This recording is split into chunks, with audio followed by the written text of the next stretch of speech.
Elevators told the truth more often than people did. A door that hesitated had a reason. A cable that sang under load was warning someone. A control board never called negligence a misunderstanding or rewrote a maintenance date to protect a manager. It failed according to physics, and physics, unlike corporate clients, could usually be persuaded to show its work. I had been repairing elevators for 11 years. At 30, I could identify 6 manufacturers by the sound of their relays, eat triangle kimbap with one hand while reading a wiring diagram with the other, and sleep through traffic, but wake when my emergency phone vibrated against a wooden table. I was an Omega, a fact customers noticed most when they assumed I was the apprentice and asked to speak to the senior technician standing behind me. The senior technician was usually Park Min-gyu, my beta business partner, who enjoyed pointing at me and saying, "He signs my pay." We owned Haydam Lift Service together, though the bank technically owned more of it than either of us. Our office occupied the back half of a shuttered printing shop in Yeongdeungpo. The front room held spare rollers, door sensors, circuit boards, and an electric kettle that clicked off only when kicked. The rear room contained 2 desks, 1 folding cot, and a model elevator I had built for the National Safety Inspector examination. Passing that examination was my private ambition. The license would let me conduct independent accident reviews instead of repairing whatever other inspectors approved. It would also bring enough contracts to replace our 12-year-old service van, whose passenger window had been held closed by blue tape since spring. Every Tuesday and Thursday, I studied after the last call-out. Every Friday, Min-gyu reminded me that studying did not pay the current month's insurance. He was 42, divorced, and raising a 16-year-old daughter who had recently decided she wanted to attend an arts high school. He kept her tuition brochure beneath our invoices as if proximity might persuade the numbers to cooperate. "Seoul has an audition in March," he told me one rainy Monday while balancing the accounts. "If she gets in, the first payment is due before April." She will get in. That is the expensive outcome. I handed him the service report from a hospital in Mapo. The housing complex renewed for another year. That covers 2 months. If they pay on time. You are cheerful today. The bank called before breakfast. Cheerfulness was repossessed. He turned the laptop toward me. 3 large clients were 60 days late. Our business loan rate had increased. Worse, Seongjin Facilities, a national maintenance company, had offered to buy Haydam and retain us as employees. The price would clear our debt, cover Seol's school, and end every plan I had drawn for an independent inspection division. "You met them?" I asked. Min-gyu rubbed the dent in his wedding ring, which he still wore on his right hand because removing it felt, according to him, like admitting the marriage had charged an exit fee. I listened. Without me. Listening is not selling. In a soundproof conference room with their lawyer, it comes close. He shut the laptop. "We have 4 employees, Jiwoo. Principals do not make their salaries arrive. Neither does selling to the company that underbids us, misses inspections, and hires us to fix the results. Then find a better answer before the bank finds one for us." The emergency call came at 8:37 that evening. Seongjin Central Tower reported a failure in its private executive elevator. The regular contractor, Seongjin Facilities, had 2 teams unavailable. Building management found Haydam on the municipal emergency list and offered triple rate for immediate attendance. Min-gyu tossed me the van keys. "There is your better answer. Try not to insult anyone who owns the building." That restriction was not in our partnership agreement. I am revising it verbally. Seongjin Central rose above Iljiro in black glass and pale stone, 61 floors of offices, hotel suites, and private meeting rooms. Its owner, Seongjin Group, appeared in respectable news for logistics, construction, and duty-free shops. In less respectable conversation, people mentioned port security, private clubs, debt collection, and a family organization that had survived 3 governments by learning which businesses looked best under fluorescent lights. The lobby manager met me beside a bank of gold-trimmed elevators. He looked at my rain-damp uniform, the Omega designation on my contractor badge, and the old tool case in my hand. We requested a senior engineer. He sent the owner. I signed the access log before he could decide whether that was reassuring. The private elevator had stopped at the 58th floor with its doors half open. No passengers were trapped. According to the control panel, the safety circuit had detected an obstruction, reset twice, then locked the car out. The building's chief engineer had already removed the outer cover, which meant I spent the first 10 minutes establishing which screws he had misplaced. "No one enters the car until I test the brake circuit," I said. "The CEO is waiting upstairs," the manager replied. "Then the CEO can appreciate gravity from a safe distance." Someone behind me said, "He can." The corridor changed before I turned. Staff straightened. The chief engineer stepped away from the panel. Seo Tae-hwan stood at the far end in a charcoal suit without a coat, one hand resting on the shoulder of a small boy. I recognized Tae-hwan from business reports. He was 37, Seongjin's chief executive, adopted heir to the family's controlling trust, and the person prosecutors had failed twice to connect to the private network his late father built. He had a composed face, black hair cut without trend, and the unnerving stillness of a man accustomed to receiving the full answer before asking twice. The boy beside him looked about 6. He wore navy pajamas under a small padded jacket and held a wooden elevator car with 4 painted doors. His gaze moved from my boots to my tool case. "Mr. Seo," I said, "I need everyone behind the marked line." Tae-hwan looked at the yellow tape I had placed across the floor. He stepped behind it immediately. The manager did not. "Sir, the executive meeting room is accessible only through this lift after security hours." "There are stairs," Tae-hwan said.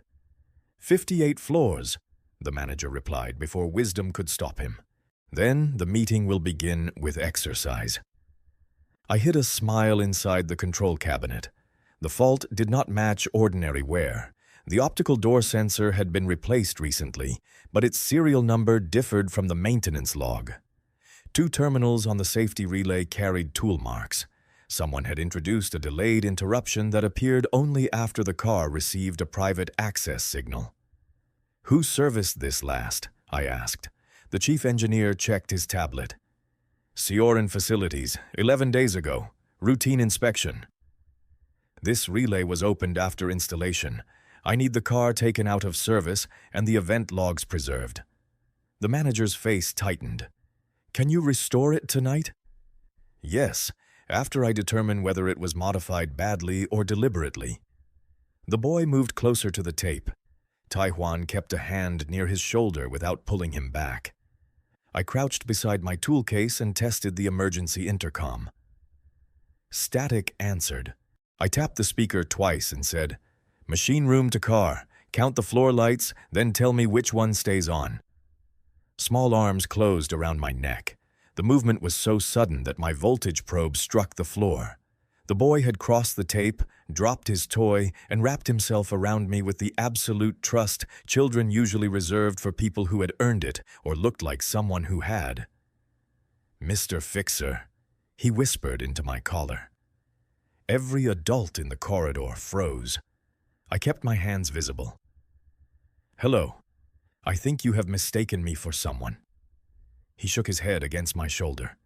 "Count the lights. Red, red, green. Doors open twice."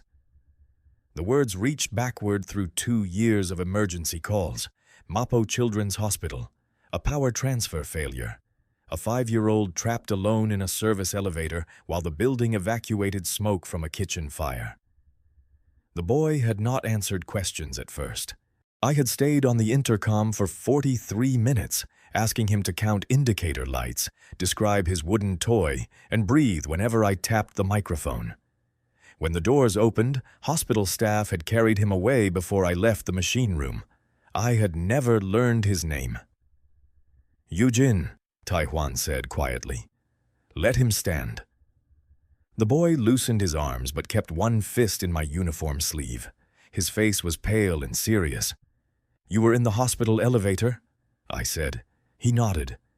"You remembered my voice?" "You said doors can open twice." I had told him that when the first rescue attempt failed. I remembered now, a small voice asking whether a door that stayed closed once could ever be trusted again. I picked up the wooden elevator and returned it to him. "They can, but you still wait behind the safety tape." Eugene considered this, then stepped backward without releasing my sleeve until distance required it. Tae-hwan watched me with an expression too controlled to read. "You were the technician at MAPO." "One of them."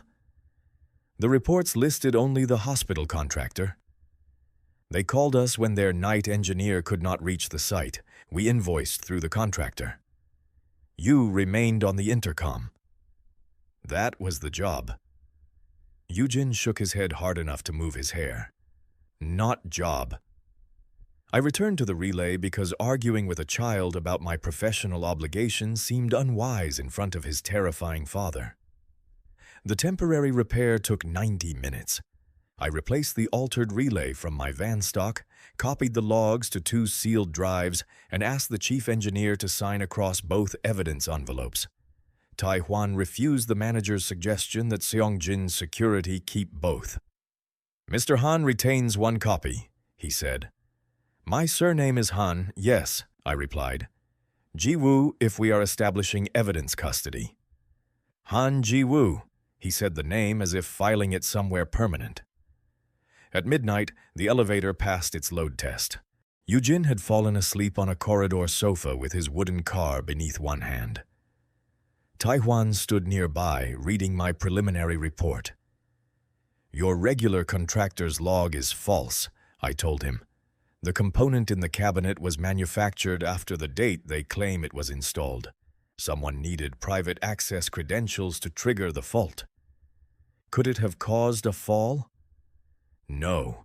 The mechanical brakes remain independent. It could trap the car between secure floors, disable communication, and create an opportunity for whoever expected the passengers to be there." "You are certain?" "No competent technician is certain before laboratory testing. I am concerned enough to put my name on the shutdown order." He folded the report. "Seorin will dispute it. Then they can bring tools and evidence. They have lawyers. Lawyers fit poorly inside a control cabinet." His mouth nearly moved. Secretary Im, a compact man in his 40s, arrived to take my invoice details. When I requested the executive emergency rate promised by management, Tae-hwan added a separate forensic inspection order for every private elevator in the building. "That is a larger contract," I said. "Can your company perform it independently?" "Yes, if your security staff do not stand over our shoulders and Seorin provides the historical logs." "Both conditions will be written." I looked toward the sleeping child. "And tonight changes nothing about the scope." "Meaning?" "Your son remembering me does not make me your family employee." "Agreed." He did not offer a car or ask for my number beyond the service contact. I respected that until I discovered 2 black sedans following my van across the river. I stopped beneath the lights of a 24-hour petrol station and called Secretary Im. "If the cars behind me are yours, remove them." "There may be concern about the evidence drive." "Then someone should have asked whether I wanted an escort."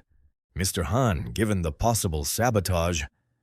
"The drive is in a tamper bag, duplicated to encrypted storage, and scheduled for courier delivery at 7. Your unmarked cars are more likely to get me stopped than protected." The cars turned away 3 minutes later. Min-gyu was asleep on the office cot when I returned. I kicked the kettle on and placed the evidence envelope in our safe. He opened one eye.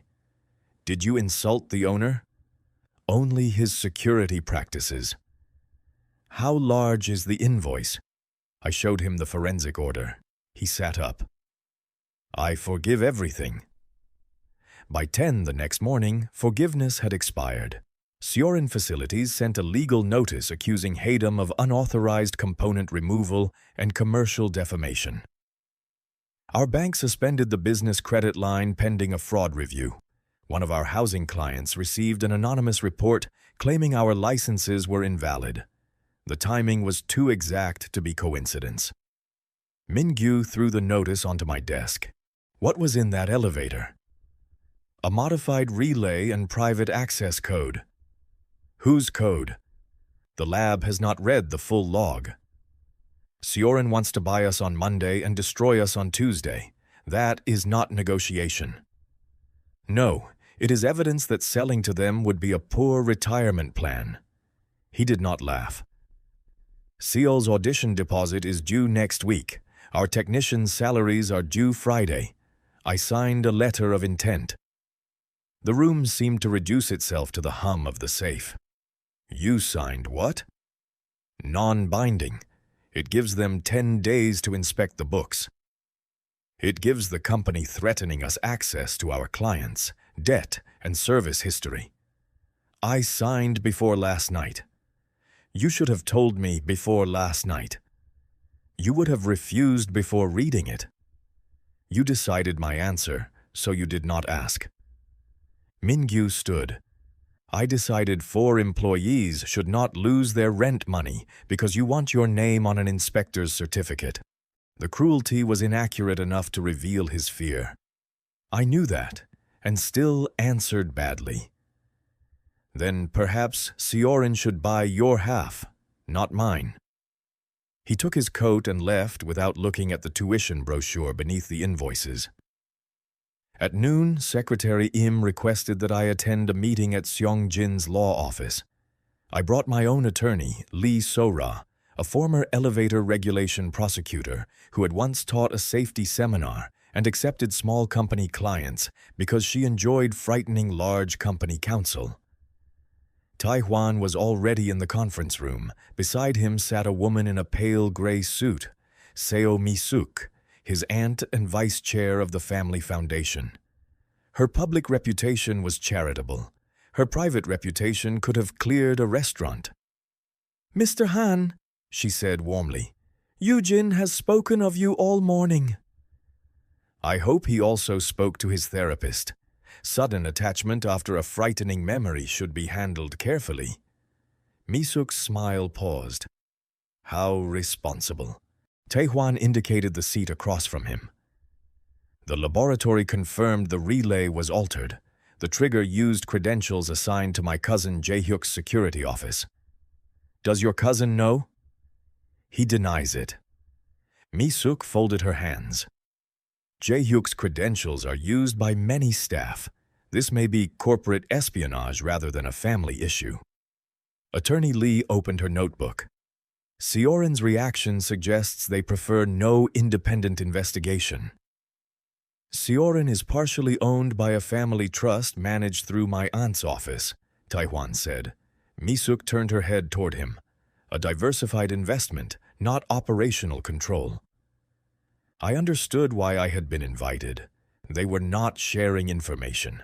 They were drawing lines. What does this have to do with you, Jin? I asked. Tae-hwan's gaze held mine. Oh, my grandfather's controlling shares transfer in 5 months. The beneficiary must be the legal guardian of Yoo-jin and maintain an independent family household. You adopted him 3 years ago. My late sister named me guardian. The family court approved the adoption. My aunt has filed for review, arguing that my work and our household structure isolate him. Mi-suk's voice remained gentle. Yoo-jin stopped speaking after his mother's death. Tae-hwan rejected every family caregiver. Last night's response to Mr. Han demonstrates that the child is capable of connection in a different environment. We should consider what benefits him. The way she said benefits made the word feel owned. You want to use a frightened child's hug in a guardianship dispute, I said. I want stability for my grandnephew. Then ask his therapist what stability means. Tae-hwan placed a closed folder on the table. I have. Dr. Kwon will not support any public or legal use of Yoo-jin's attachment. Neither will I. Mi-suk's expression cooled by a degree. Then why am I here? I asked. Because the family trust does not require Yoo-jin to endorse a spouse, Tae-hwan said. It requires me to establish a household separate from the Seo family network. A legal marriage would satisfy the clause and weaken my aunt's guardianship argument without placing Yoo-jin in public proceedings. Attorney Lee looked at the folder. You have drafted a marriage agreement with my client's name? No, the folder contains protection terms for Haedam Lift and the forensic evidence. I will not make a marriage proposal in front of my aunt. Mi-suk rose. You are allowing sentiment to make you rude. I learned rudeness here, Tae-hwan replied. She looked at me before leaving. Yoo-jin has lost enough people. Consider that before becoming temporary. The door closed softly behind her. I waited until her footsteps faded. That was either concern or a threat. Both, Tae-hwan said. Attorney Lee opened the folder.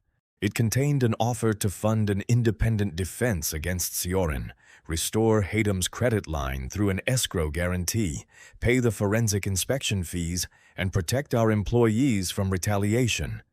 None of it required marriage. The benefits arose from our role as evidence custodians. Why separate this from the proposal? I asked. Because Seongjin created the risk to your company. Correcting it is not compensation for becoming my spouse. The distinction was ethically sound and strategically inconvenient. It also made it harder to dismiss him as a man purchasing an answer. And the marriage? If you are willing to discuss it, tomorrow. Your lawyer chooses the location. Dr. Kwon attends.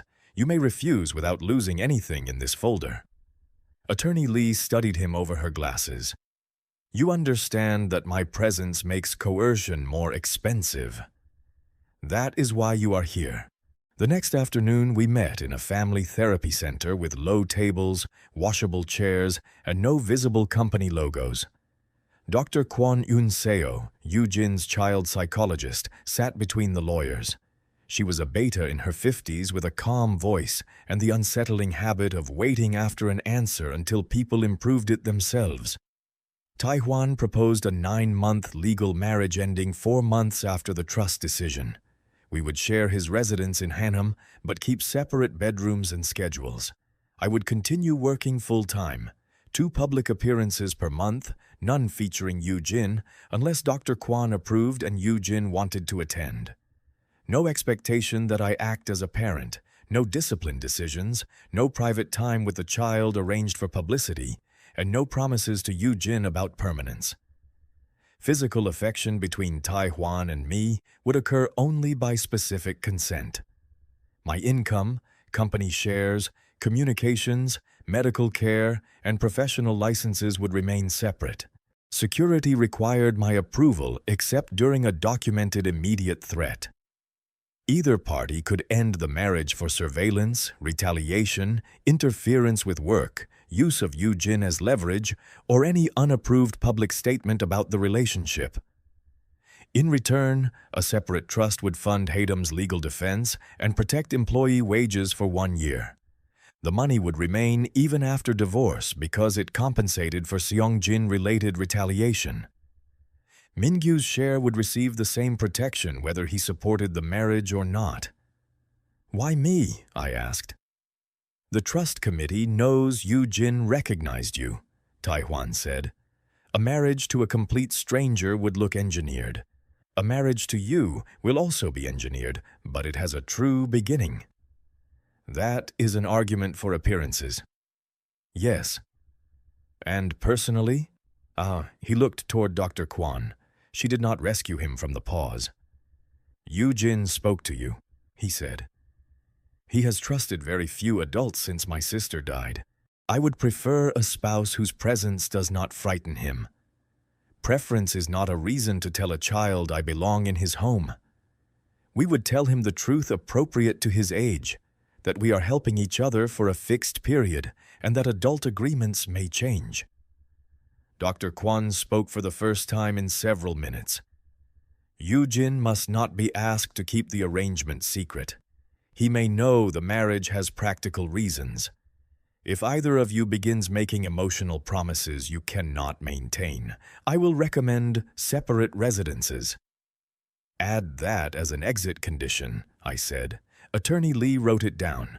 I revised the living terms. My room would have no interior cameras or staff access. I would receive a key to every exit, but none to Tae-hwan's private office unless he chose otherwise. My work van would not be replaced or branded. Security could not enter Haedam without Min-gyu's permission. I would never be listed as Yoo-jin's caregiver at school or in medical records unless a real emergency required temporary authorization. And Haedam's defense counsel answers to the company, I said, not to you. Agreed. I choose the firm.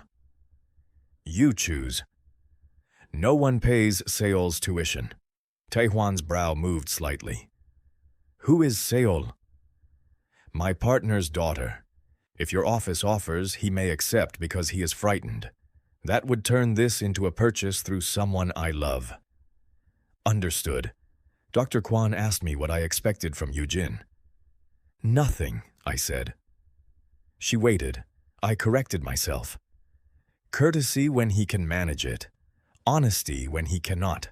I will not ask him to like me because his father and I signed paper. Then she asked Tae-hwan what he expected from me. Resistance, he said. That is not a household role, she replied. In my family, it is rare enough to qualify.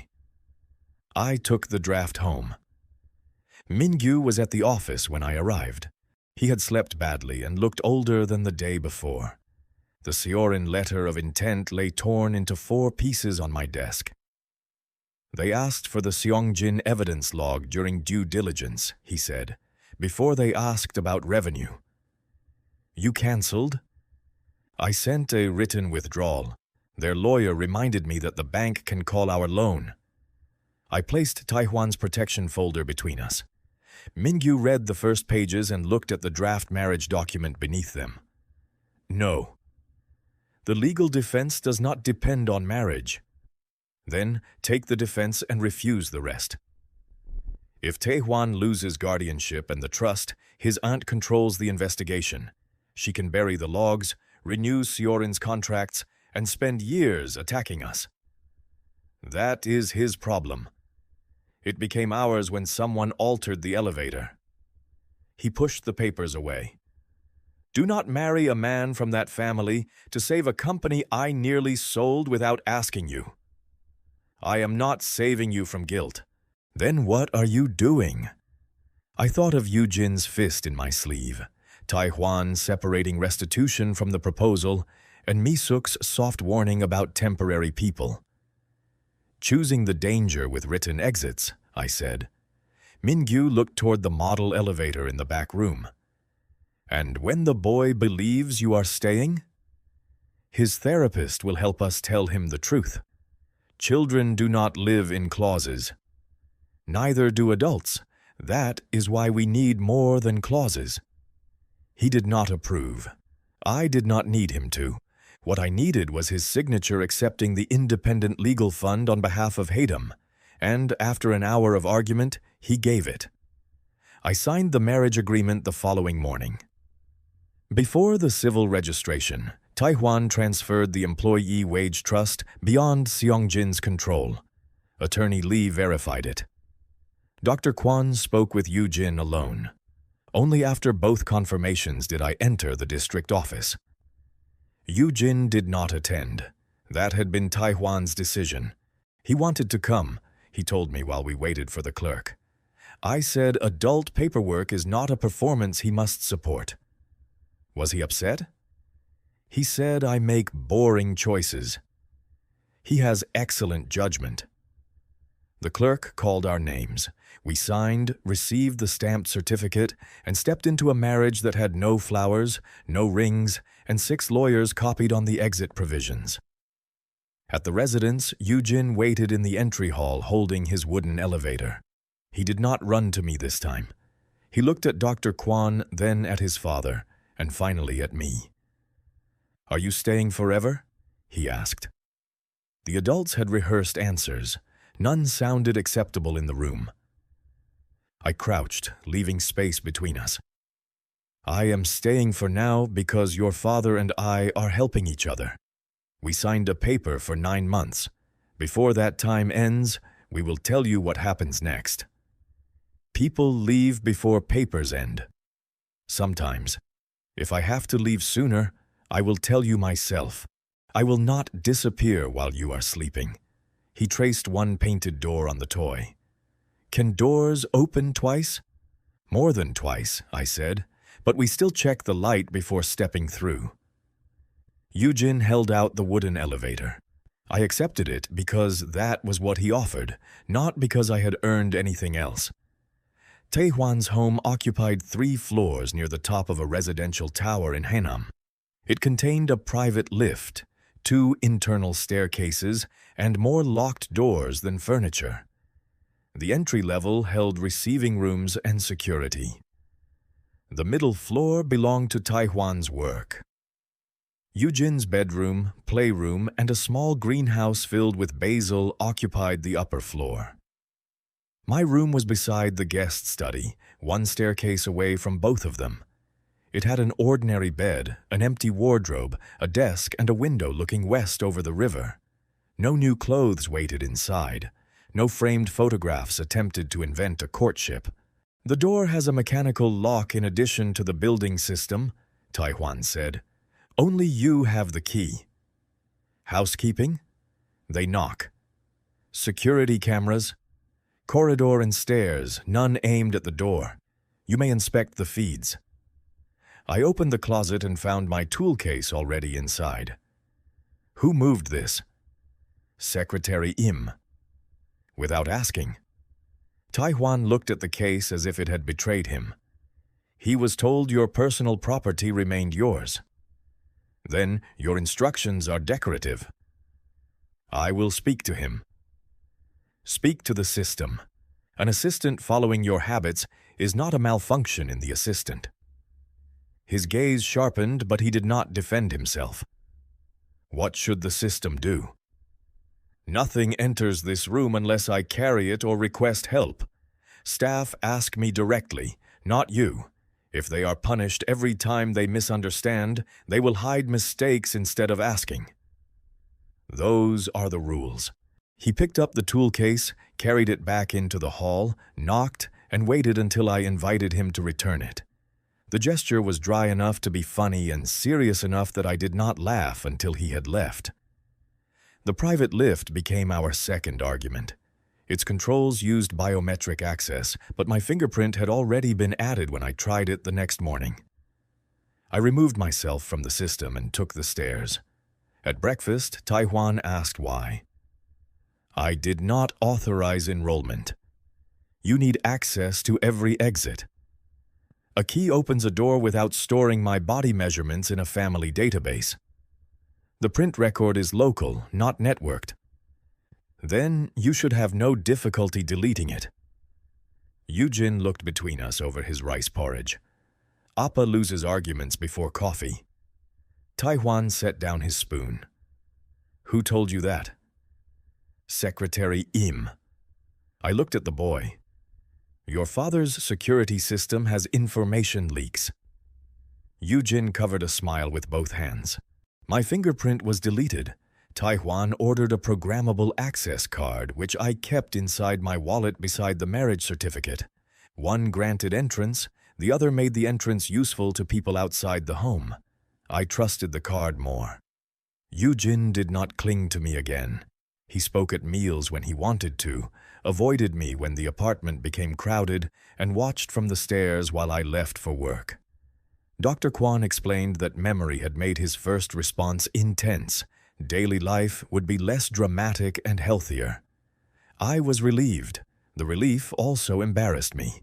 Being loved instantly by a child sounded beautiful only if one ignored the responsibility created by the word instantly. On my third evening, Seongjin placed the wooden elevator on the kitchen island while I repaired a cracked flashlight. "Floor 3 sticks," he said. I pressed the toy button. A small wooden platform rose inside the frame and caught halfway. "What do you think causes it?" "Broken. That describes the result." He frowned. I gave him a screwdriver with a thick plastic handle and showed him how to remove the side panel. One guide rail had warped. "Can you fix it?" he asked. "Yes. Can you?" He considered the exposed mechanism. "Maybe." We sanded the rail together. When the platform moved smoothly, he pressed the button 6 times, then carried the toy away without thanking me. I approved. Gratitude should not be rent for teaching a child to use a screwdriver. At Haydam, the forensic inspection consumed every available hour. 2 independent laboratories confirmed the private lift relay had been modified with a programmable delay. Event logs showed Jae-hyuk's credentials entered the service level on 3 nights, each after Seorin technicians signed out. The evidence pointed in one direction too neatly. "Someone wants us to blame the cousin," I told Mingyu. He adjusted a microscope over the relay contacts. "Or the cousin is careless and guilty. Wealth does not improve imagination." We were speaking again, though not comfortably. He had apologized for signing the letter of intent. I had apologized for suggesting he sell only his half. Neither apology solved the bank debt or Seol's tuition. The wage trust covered our employees, but Mingyu refused to let it pay him. He began taking overnight call-outs and slept on the office cot more often. "You are allowed to use the protection we negotiated," I said. "Your marriage negotiated it. Our evidence custody earned it. Tell that to my daughter when she asks how her school came from you living with a crime boss. Tae-hwan is a chief executive. That is a crime boss with quarterly reports." I could not argue convincingly. Our first required public appearance was a foundation dinner at the Seongjin Hotel. A stylist delivered 3 suits to the residence. I returned them and wore the navy one I had bought for my licensing interview. Tae-hwan noticed the cuffs were slightly short. "Do not say it," I warned. "I said nothing." "Your eyes suggested tailoring. You assign them too much authority. They work for you." Seongjin came downstairs in pajamas and studied us. He was not attending. Dr. Kwan had advised against placing him before cameras during the guardianship review. "Are you pretending?" he asked. Tae-hwan answered, "In public, we will act closer than we are. Lying. Showing only part of the truth." Seongjin looked at me for a second opinion. "It can become lying if people use the missing part to make the wrong decision," I said. "That is why your father and I wrote rules." "Rules stop lying?" "No, they make it easier to identify." Tae-hwan glanced at me. "You make marriage sound like equipment certification."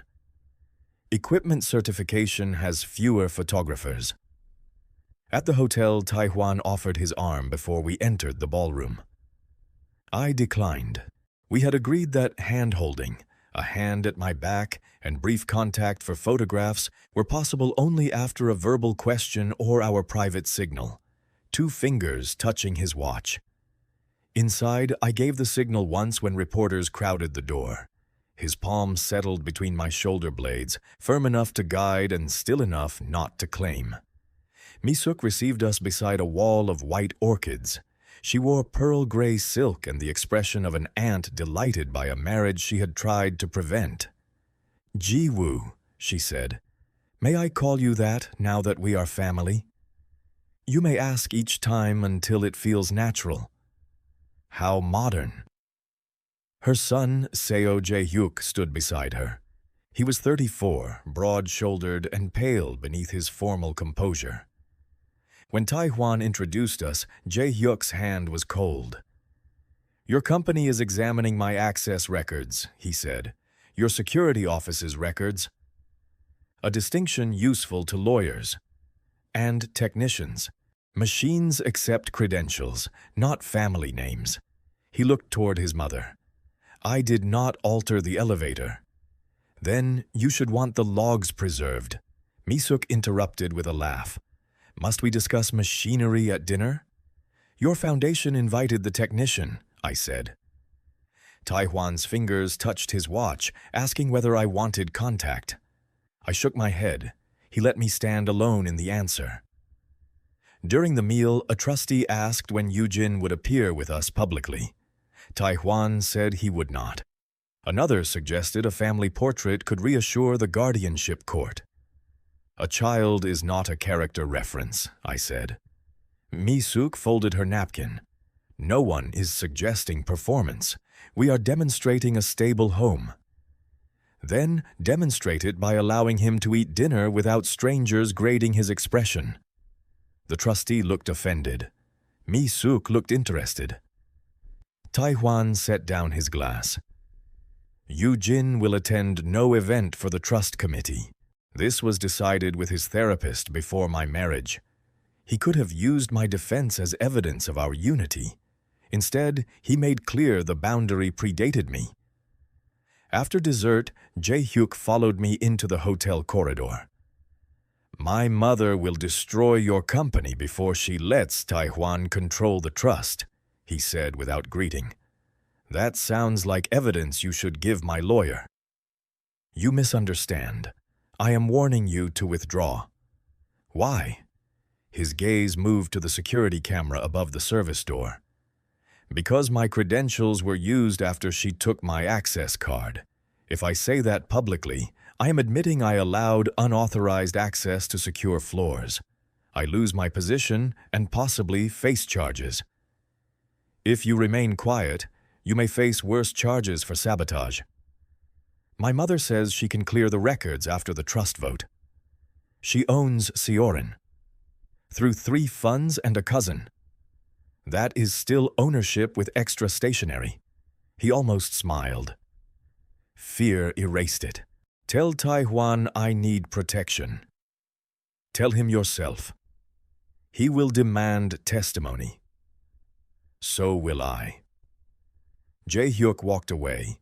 He had offered neither alliance nor confession, only the shape of a decision he hoped someone else would make for him. The following morning, Seorin filed an emergency complaint with the Elevator Safety Authority. They accused Haydam of contaminating the relay evidence and falsifying a technician's signature on an unrelated housing inspection. The signature belonged to Min-gyu. The authority suspended his individual certification pending review. He stared at the notice in our office. I signed that inspection. The copy they submitted has 3 pages I never saw. Our digital archive will show the original. The server failed last winter. We restored from backup. The checksum record survived. He shook his head. If it did not, this becomes my word against a national contractor. Seol arrived before we could decide how to tell her. She wore her school uniform and carried a portfolio case almost as tall as her torso. Dad missed my practice audition, she said to me, then saw his face. What happened? Min-gyu tried to simplify. She did not let him. He explained the suspension, the possible sale, and the tuition problem. Seol listened with the severe patience of a child discovering adults had hidden a crisis in the name of protection. I can apply next year, she said. You prepared for this year, he replied. And you were going to sell Uncle Jiwoo's company without telling him for my tuition.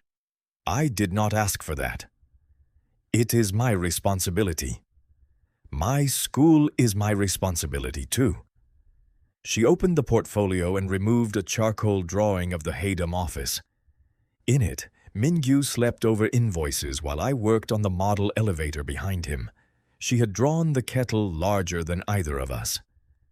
If I pass, I will apply for the hardship scholarship, she said. If I do not get it, I will decide whether to wait. Stop making me the excuse for choices you are afraid to admit you want. Mingyu sat down heavily. I left them alone. On the pavement outside, I called Attorney Lee rather than Tae-hwan. That mattered to me. We would use the legal fund, trace the altered pages, and defend the certification through our own counsel. Tae-hwan learned from the security report anyway. Seorin may pressure your employees next, he said that evening in his private office. I want guards at Haedam. Mingyu has not agreed. The threat is documented. The contract lets you assign security to me during a threat. It does not let you occupy my company. Your partner's license was suspended with forged evidence. Then offer him protection directly and accept his answer. Tae-hwan walked to the window. Below us, traffic moved along the river like signal lights on a dark control board. If he refuses and someone reaches the server, he asked, we make off-site copies. We change locks. We ask the employees what makes them feel safe. That is slower. People are not emergency brakes. You cannot pull them whenever risk appears. His shoulders went still. An emergency brake exists because asking takes too long. And using it when there is no fall can injure everyone in the car. We looked at each other across the office. For once, the elevator metaphor did not amuse either of us. I will speak to Mingyu, Tae-hwan said, with you present. He chooses the meeting place. Fine. Mingyu chose a 24-hour soup shop beside a police station. Tae-hwan came without a visible guard, though I recognized Secretary Im reading a newspaper 2 tables away. I do not want men at the office, Mingyu said after hearing the proposal. Our clients will think we are criminals or witnesses. You are witnesses, Tae-hwan replied. That does not improve the first option. They agreed on new exterior cameras installed by a company Mingyu selected, a direct alarm to local police rather than Seongjin Security, and transportation home for any employee who requested it. Tae-hwan paid through the Evidence Protection Fund, not his personal office. When he left, Mingyu watched the door. He listens eventually, he said. Eventually is doing heavy work in that sentence. You like him. I am legally required to appear convincing twice a month. You are not convincing now. You are defending him poorly. I drank my soup instead of answering. At home, Eugene had built a tower from wooden blocks around his elevator toy. The structure blocked the living room path. Fire code violation, I told him. He moved 1 block, creating an opening too small for an adult. Improved, but non-compliant. Tae-hwan sat on the floor opposite him, still wearing his dress shirt from the meeting. His tie lay over the sofa arm. He held the instruction sheet upside down. Your father is compromising the project, I said. Eugene nodded solemnly. He cannot build. I build companies, Tae-hwan said. Those come with lawyers, I replied. We rebuilt the tower with 2 exits. Eugene assigned me the pulley and Tae-hwan the decorative roof, which contained no moving parts. When the child went upstairs to wash, Tae-hwan remained on the carpet, turning a red block between his fingers. He talks more when you are here, he said. He talks more when no one asks him to perform talking. Dr. Kwon says the same. She charges more. She is better qualified. His sleeve had come unbuttoned. I noticed the strong line of his wrist, then resented myself for noticing it in the middle of a block tower. You handled Mingyu well, I said. You told me the acceptable answer before we arrived. You still had to live through it. The soup was a greater challenge. You own restaurants. I do not eat in most of them. The admission felt oddly personal. I almost asked where he did eat, but Eugene returned and demanded an inspection of the tower. The safety authority restored Mingyu's certification 6 days later. Our backup checksum proved the added inspection pages had been created on a Seorin workstation. The victory should have relieved him. Instead, he placed a new proposal on my desk. "Employee cooperative," he said. "4 technicians by 10% each over 5 years. You and I keep 30%. No one can sell the company alone again." "You designed this?" Seol's scholarship application asked how her family responds to conflict. She made me realize my current answer was embarrassing. The plan reduced our future profits and secured the staff. It also meant my dream of controlling an inspection division alone would become a shared vote. "I need time to review it," I said. Mingyu nodded. "See? Asking. I am developing character." Our conflict had changed. It was no longer about whether we survived. It was about what survival gave each of us the right to own. 2 weeks into the marriage, I woke to the private elevator alarm. The display beside my bed showed the car stopped between the office and residential floors. I pulled on trousers, took my tool case, and reached the landing in less than a minute. The car was empty. The alarm had been triggered from the machine room above. The door stood partly open. Inside, Tae-hwan sat on the floor beside an old red emergency telephone removed from an elevator panel. His suit jacket lay folded on a toolbox. A laptop displayed an audio waveform. He had one earbud in, and his left hand rested over his mouth. He did not notice me until the recording played my own voice. "Count the floor lights for me. Red, red, green. Good. The doors may not open the first time. That does not mean they stay closed forever." Eugene younger voice answered through static. "Will Uncle come?" "I hope so. Until he does, I am here."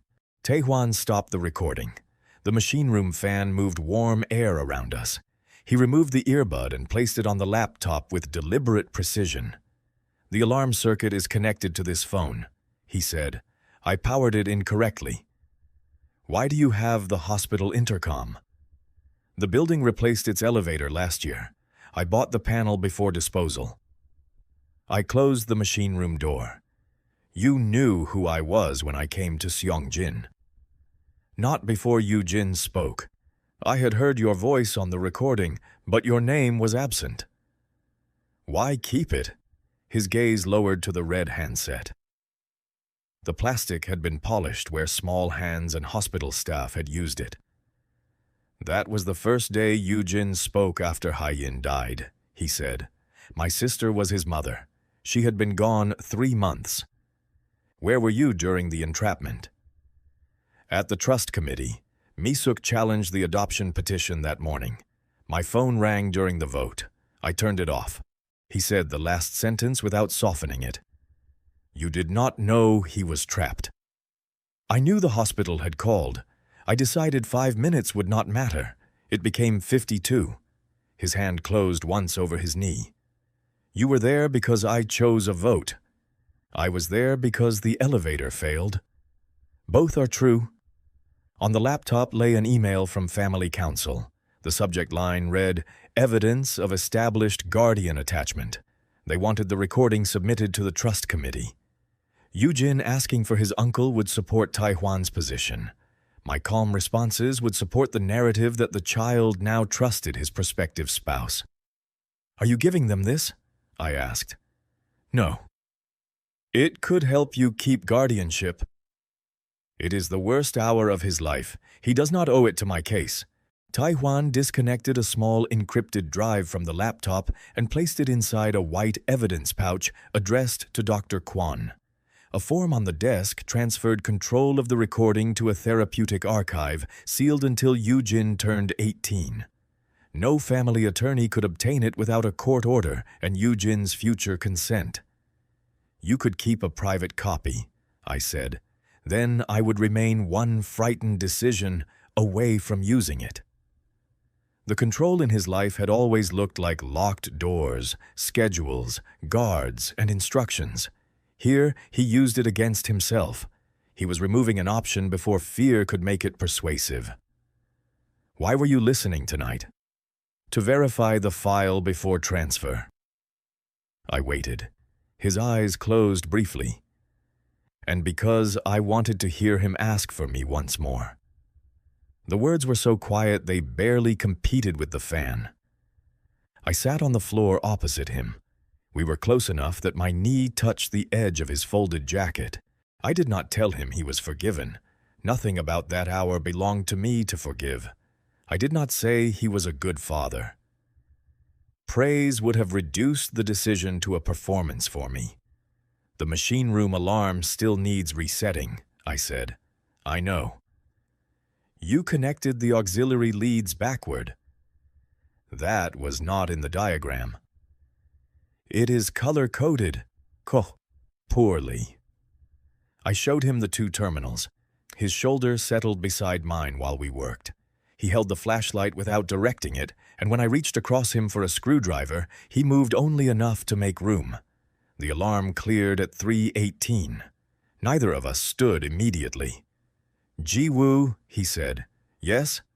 Thank you for staying on the line." He meant 2 years earlier. He might also have meant that night. "Yujin did the difficult part," I replied. "He waited." Tae-hwan nodded. I left the machine room understanding that the hardest thing for him was not protecting someone. It was accepting that protection did not give him the right to keep every piece of them. For the next several days, I kept our conversations practical. The distance was not punishment.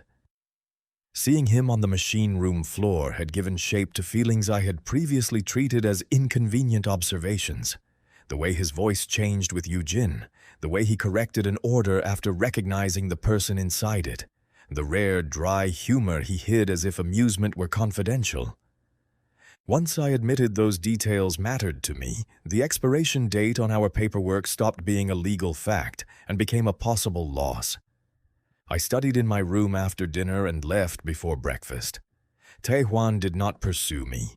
His restraint made avoidance both easier and less satisfying. Yujin interrupted it with a school assignment. He brought home a sheet titled My Family House. The page showed a printed building with blank windows where children were supposed to draw relatives. He placed it on the dining table between us. "Teacher said everyone who lives here," he explained. Tae-hwan looked at me before answering. "You may draw any people you consider family. Living together does not decide it. Mr. Fixer lives here." "For now," I said. Yujin disliked the phrase. His pencil remained above one empty window. Dr. Kwon had warned us against promising permanence, but truth did not require us to make the present sound unreal. I pulled a blank sheet from my study folder. "What if we draw people who answer when you call?" I asked. "Some can live here, some can live elsewhere. You choose the windows." Yujin drew his mother in the top window, Tae-hwan beneath her, Dr. Kwon beside a plant, and his kindergarten friend in a window shaped like a bus. He drew me in a machine room with a red phone. Then he added Secretary Im carrying an umbrella and the housekeeper beside an enormous rice cooker. "This house violates several building codes," I said. "It has many exits," he replied. Tae-hwan met my eyes across the table. Neither of us needed to call the picture a family portrait for it to hurt gently. That night he stopped outside my room. "Are you avoiding me because of the recording?" he asked. "Because of what it changed." He waited. "I want things that are not listed in our agreement," I said. "Dinner when it is not required. Your attention when there are no witnesses. The right to worry about what happens to you after the trust vote. Wanting them inside this arrangement makes me distrust whether I chose them freely." His hand rested at his side, fingers slightly curled. "What would make you trust it?" "Being able to leave without Haydom collapsing. Time after the emergency ends." "Then I will not ask you to stay yet." "That is frustratingly reasonable."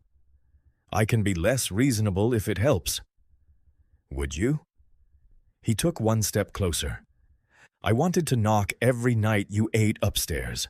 I asked Secretary Im when you returned from work, then told him to stop reporting it because you had not consented. I dislike that Mingyu knows what you look like when you are tired. I have considered moving the licensing examination to this building so you would study where I can see you. That last one is alarming. I did not do it. An excellent foundation for romance. His mouth changed, almost a smile. May I kiss you? The agreement did not answer for me. Fear did not answer either. Yes. He touched my jaw first, giving me time to step away. I caught his wrist and drew him closer. The kiss was controlled for perhaps 2 seconds. Then his other hand found my waist, my back met the closed door, and the quiet man from the machine room let out a rough breath against my cheek. We stopped before desire could pretend it had solved anything. His forehead rested briefly against mine.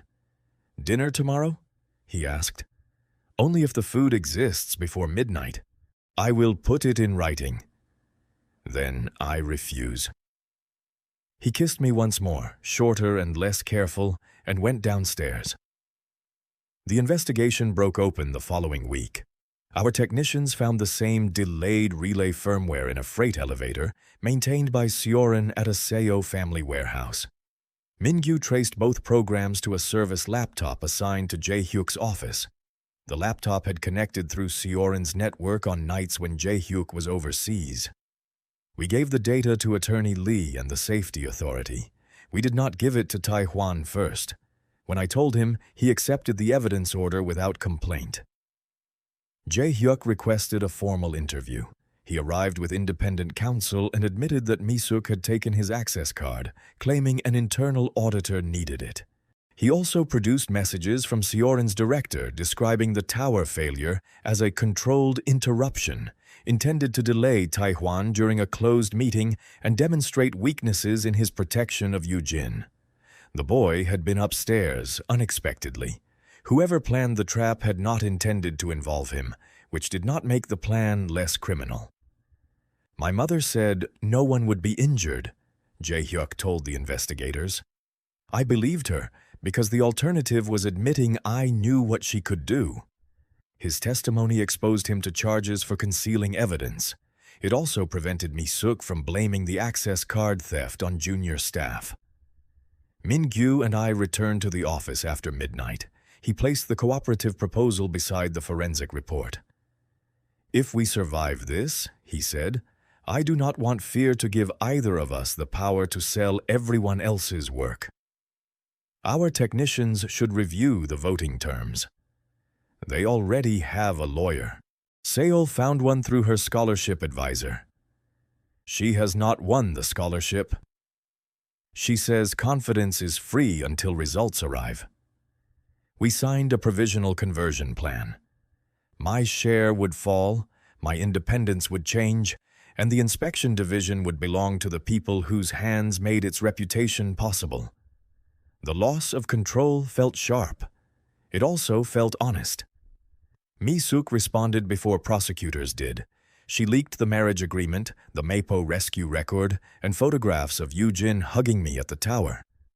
News reports claimed Tae-hwan had hired the technician from the boy's past to manufacture a stable family. Commentators called the child traumatized evidence. A family court petition accused both of us of emotional manipulation. The trust committee offered a solution. I would extend the marriage for 5 years, reduce my work to part-time, accept formal co-guardian status, and move Haydam's legal fund under the family foundation. In exchange, the committee would certify Tae-hwan's household and suppress the guardianship petition. We met in Dr. Kwan's office rather than a boardroom. Attorney Lee placed the proposal in front of me. Tae-hwan placed a different set of documents beside it. He had converted Haydam's defense fund into an irrevocable settlement supervised by the safety authority. Employee wages, our court costs, and the cooperative conversion no longer depended on Seongjin, the marriage, or the trust vote. He had also filed to withdraw from the controlling share succession if the committee continued requiring a spouse. Yoo-jin's adoption? I asked. Remains mine unless the court removes me. Dr. Kwon will testify about his welfare. I will not use you as proof of parenting. If we divorce now, Mi-suk will call the household unstable. Then the court can judge the home we actually have. He did not put divorce papers before me. He had learned the difference between opening a door and pushing me through it. What do you want? I asked. I want you to stay. I want the court to leave Yoo-jin with me. I want the trust committee to choose me. Only the first answer belongs to you, and I will not tie it to the other two. The words were economical, each one carrying only what he meant. I looked at Dr. Kwon. What does Yoo-jin know? That private papers were shown publicly, and adults are arguing about where he should live, she said. He believes he caused it by hugging you. Every strategic discussion in the room became smaller than that sentence. I want to speak to him, I said. Yoo-jin sat in the therapy room with his wooden elevator on his lap. Tae-hwan and Dr. Kwon remained near the door. I took the chair across from him. Did I make the bad news? He asked. No, you recognized someone who helped you and hugged him. Adults chose what to do with the picture. That part belongs to us. Are you leaving? I am moving back to my own apartment while the adults finish the legal agreement. His fingers tightened around the toy. I am not disappearing, I continued. I will come to Dr. Kwon's office next Thursday if you want me here. After that, you and she decide what contact feels safe. Your father and I will make our own decision separately. Doors open twice, he whispered. This is not the second opening. It is the part where we check the light. He cried without sound. Angry tears, he wiped himself. I did not hug him until he lifted both arms. When I did, I held him as a child I cared about, not as evidence for a marriage I wanted.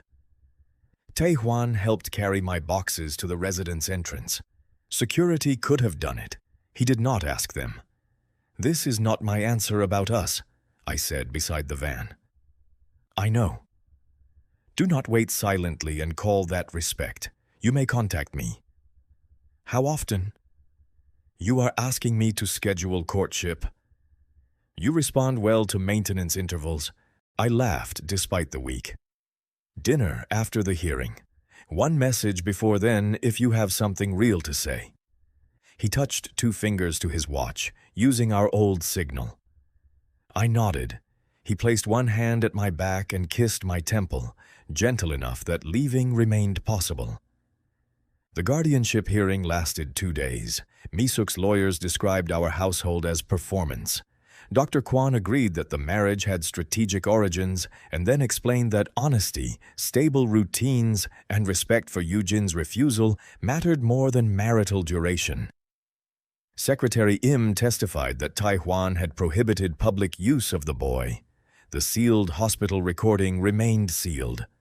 I testified last. Do you intend to remain Yoo-jin's stepfather? Mi-suk's attorney asked. No one has asked me to be his parent, including Yoo-jin. Do you love his father? I do. The attorney paused, perhaps expecting denial. Then why did you leave the residence? Because love developing inside an emergency does not prove the emergency should continue. Heedam's protection is now independent. I left, so any future relationship can be chosen without wages, guardianship, or corporate shares answering for us. And the child? He deserves adults who tell him when arrangements change. He does not deserve to decide those arrangements for us. The court upheld Tae-hwan's adoption and dismissed Mi-suk's petition. Its written decision cited Yoo-jin's established care team, Tae-hwan's refusal to exploit private therapy, and the lack of evidence that marriage status affected the boy's safety. The trust committee delayed its vote. Tae-hwan withdrew anyway. 3 independent directors then demanded the household clause be removed, arguing that Mi-suk's sabotage proved the family rule created leverage rather than stability. The clause was abolished.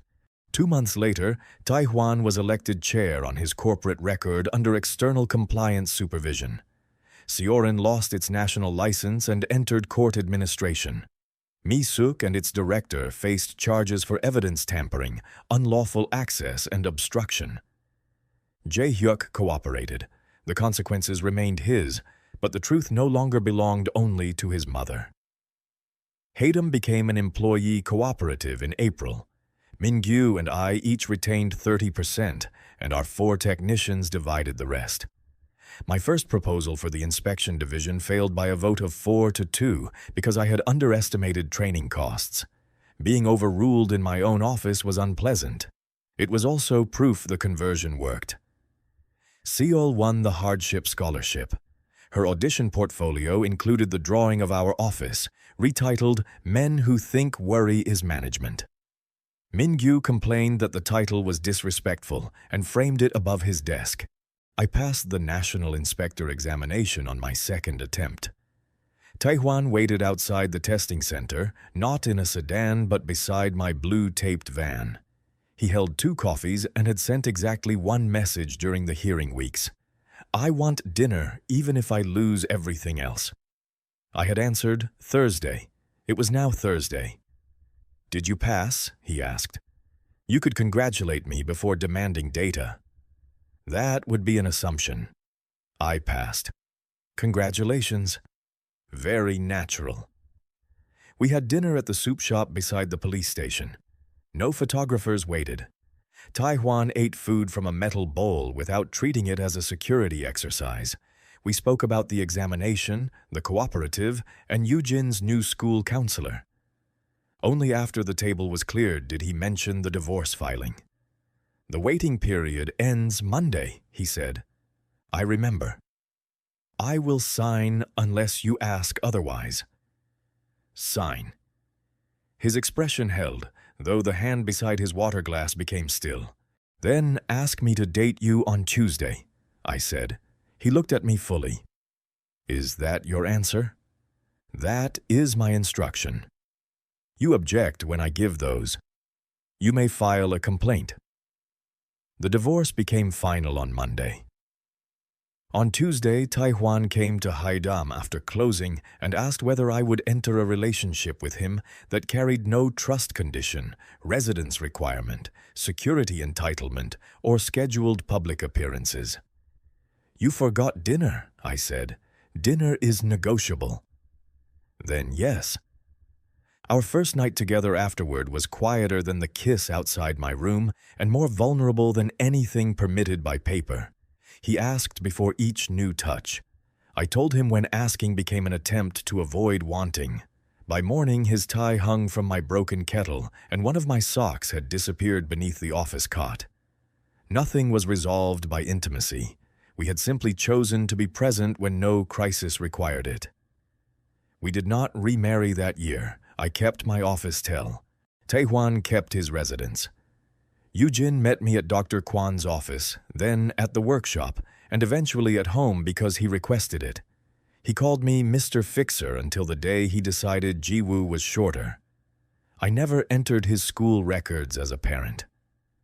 When adults asked what I was to him, he said, "He answers the emergency phone and sometimes eats breakfast." That definition suited me. The following winter, Haydam opened its independent inspection lab. Our front room still held rollers and circuit boards, but the folding cot was gone. In its place stood a training rig with a transparent control panel. Eugene attended the opening with Tae-hwan and brought his wooden elevator, now scratched at every corner. "Floor 3 sticks again," he told me. "You know where the screwdriver is." He repaired the warped guide himself while Tae-hwan watched from the workbench. Min-gyu served rice cakes. Seol sketched the training rig. Our technicians argued over the new duty schedule. It was not a peaceful family scene, which made it more believable. When the last guests left, Eugene placed the toy on my desk. Inside its tiny car, he had drawn 3 figures and a red emergency phone. "The doors need testing," he said. I pressed the button. The wooden car rose, paused at the 3rd floor, and opened cleanly. Yujin stepped into the corridor ahead of us, confident enough not to look back. Tae-hwan waited beside the real elevator and touched 2 fingers to his watch. I nodded. His hand found mine as the doors opened, and we followed the child into the lighted car without needing to decide the final floor.